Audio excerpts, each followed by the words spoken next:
राधे राधे दोस्तों। आज का हमारा टॉपिक है भारतेंदु युग के संदर्भ में आलोचकों के कथन। तो चलिए देर न करते हुए वीडियो को स्टार्ट करते हैं। पहला कथन है, भारतेंदु युग का साहित्य व्यापक स्तर पर गदर से प्रभावित है। यह कथन किसका है? तो आप देख रहे होंगे, ये कथन है रामविलास शर्मा का। दूसरा कथन आपके सामने है, भारतेंदु युग का साहित्य जनवादी इस अर्थ में है कि वह भारतीय समाज के पुराने ढांचे से संतुष्ट न होकर उसमें सुधार भी चाहता है। यह कथन किसका है? तो यह कथन है रामविलास शर्मा का, कि भारतेंदु युग का जो साहित्य है वो जनवादी है। लेकिन जनवादी किस अर्थ में है? तो जनवादी इस अर्थ में है कि वह भारतीय समाज के पुराने ढांचे से संतुष्ट न होकर उसमें सुधार भी चाहता है।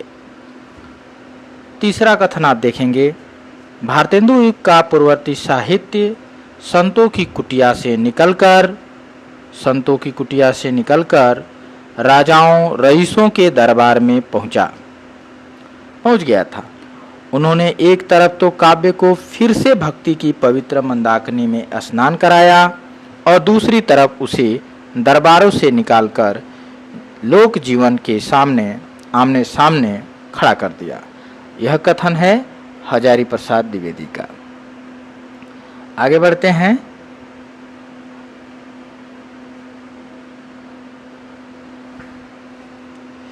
अगला कथन देखेंगे, भारतेंदु ने हिंदी साहित्य को एक नए मार्ग पर खड़ा किया। वे नए साहित्य के नए युग प्रवर्तक थे। ये कथन किसका है? तो ये कथन है रामचंद्र शुक्ल। पांचवा कथन आप देखेंगे, बड़ा काम उन्होंने यह किया कि साहित्य को नवीन मार्ग दिखाया और वे उसे शिक्षित जनता के साहचर्य में लाए। प्राचीन और नवीन का सुंदर सामंजस्य भारतेंदु युग की कला का विशेष माधुर्य है। ये भी कथन किसका है? तो रामचंद्र शुक्ल का है।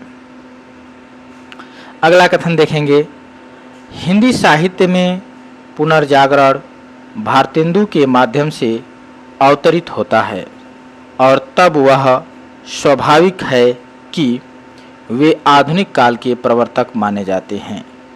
ये कथन है रामस्वरूप चतुर्वेदी का।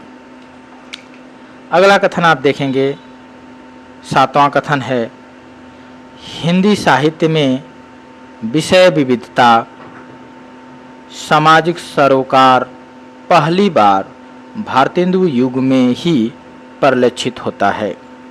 यह बात किसने कही? तो नंदुलारे वाजपेयी ने कही है। आगे बढ़ते हैं, कुछ कथन और हैं।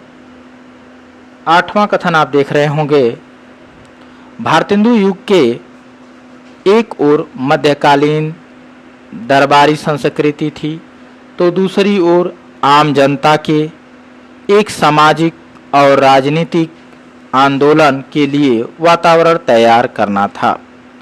साहित्य में एक देश के बढ़ते हुए असंतोष को प्रकट करना भर न था। यह बात किसने कही है? तो ये कथन है रामविलास शर्मा का। भारतेंदु के संबंध में